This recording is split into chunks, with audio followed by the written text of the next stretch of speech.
Hello everyone and welcome back to Prestige Reef. It is day 18 of my 30-day vlog series, and today I have quite an unusual day for myself because I will be leaving the farm for once and I'll be going to see a very, very special tank. Now 99% of my customers want frags from me, but I have one customer that doesn't buy a single frag, and that is because his tank is 5 meters long. This is not the average tank, which means the only corals he buys from me are big colonies, and that's because big colonies in his tank look like frags, and frags in his tank look like they don't exist. Now when I say big colonies, this is exactly what I mean. Essentially, if it's smaller than a small football, it will just get lost in his tank. Now one of the reasons his tank is so special is because it is full of coral, but it's also full of massive angelfish. Incredibly rare angelfish. So I'm genuinely so excited today to be visiting because I will get to see fish that I've never seen before in my entire life. This Montipora will also be leaving us today, as well as this piece and this purple or pink Pasillipora. Now, although this might seem like a bit of a strange thing to do, when it comes to transporting large colonies, of which I have transported many over the years from tank breakdowns, I found bubble wrap to be one of the best ways to keep all of the pieces intact, because obviously some corals, not so much these ones, are very fragile, and it stops them from touching each other, it stops them from banging against the side, and it's also slightly buoyant, so it sort of keeps them off each other as well. So if you're ever doing a tank breakdown or a tank move, or you're collecting someone's old tank, this is actually a great way to transport corals. And then just make sure you put tape around the edges just to stop any water from coming out, because even though these buckets are airtight, trust me, some of them leak when you put water in them, and you don't want your car to be covered in fishy coral water. Right, now this is the tank that I've been talking about, and I'll be honest with you, this is without a doubt the best tank that I have ever seen in person. And the reason I believe that this is the best tank I've seen in person is because theoretically, according to all the information you see online, this tank should just not be possible.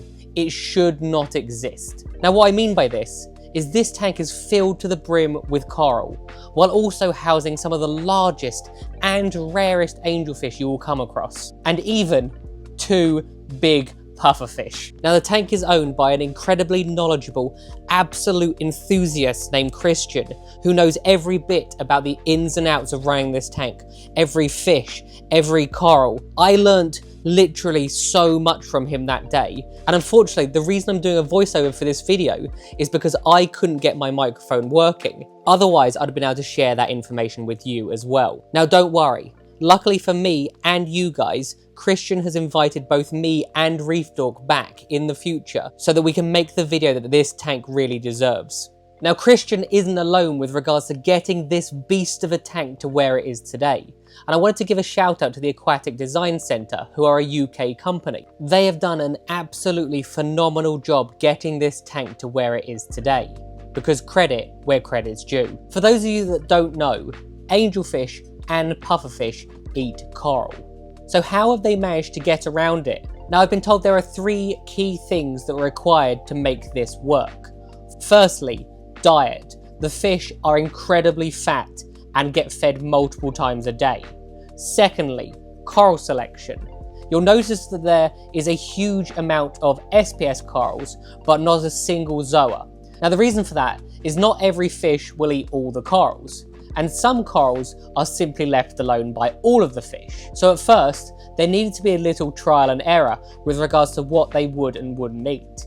Interestingly, torches all get eaten, but the frog spawns and hammers don't. Now to me, these appear to be very similar corals, but to the fish, they're obviously noticing something different.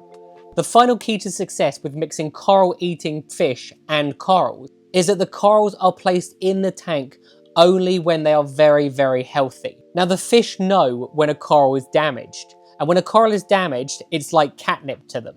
And the reason Christian knows this is because if he removes a coral, lets it heal up in a separate tank, and then puts it back into the system, it doesn't get eaten the second time. This must have something to do with the fish sensing that the coral is damaged, or it giving off a smell which is irresistible to the fish. Now, if you're like me and you want to keep angelfish with coral, this video is invaluable to you because they have already done all the hard work for you and you only have to watch it to see which ones you're more likely to have success with. Now, after 17 years in the hobby and a massive angelfish enthusiast myself, it's very rare for me to see a fish that I've not seen before. However, today I got to see 3 new fish. The first is this Personatus or masked angelfish.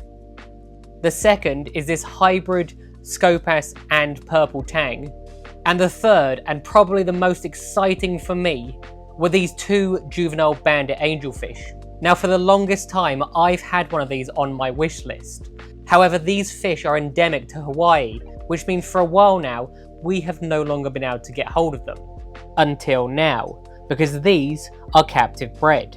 Now, although these fish are currently very, very expensive, the more and more that fish are captive bred, the price gradually comes down over time. So eventually, there's a possibility that these might be more commonly available in the hobby. Now, you may have noticed the banded angelfish are not in the main display tank, and that is because they are currently in quarantine. Now, all of the fish in this tank have gone through some form of quarantine, but it's not necessarily the quarantine with the harsh medication that we're becoming more and more familiar with. Each fish at first gets observed in a separate tank for a period of time. Assuming that nothing shows up in this initial observation period, a valve is then turned filling the quarantine tank with water from the main display tank, exposing the new fish to any pathogens that might be in that system. The immune system of a healthy, well-fed fish has the ability to fight off low levels of these pathogens. However, new fish often come in stressed, which can make them more susceptible to disease. If the new fish does start showing signs of disease, it's just as easy to separate the tank again so that Christian can treat it with the exact medication it needs. And then once healed, it can go into the display tank. I actually really like this method, and I don't think anyone can dispute, now that you've seen his tank, that this method appears to be working. Now, although most of us will only ever dream of owning a tank of this size, tanks like this offer immense inspiration to hobbyists, pushing the boundaries and expanding their horizons with regards to what we can do on a slightly smaller scale with our glass boxes. For example, for the first time, having seen this system with pufferfish in it, I'm now considering putting a dwarf pufferfish in the water box. Finally, I just want to say a massive thank you to Christian for allowing me to come and film the tank. It has been a very long time since I've seen a tank that has got me this excited. Right, that's it for today, guys. I hope you enjoyed watching my video. Please feel free to comment below if you have any questions. If you did enjoy it, why not click that like and subscribe button? Have a good day, and I'll see you tomorrow.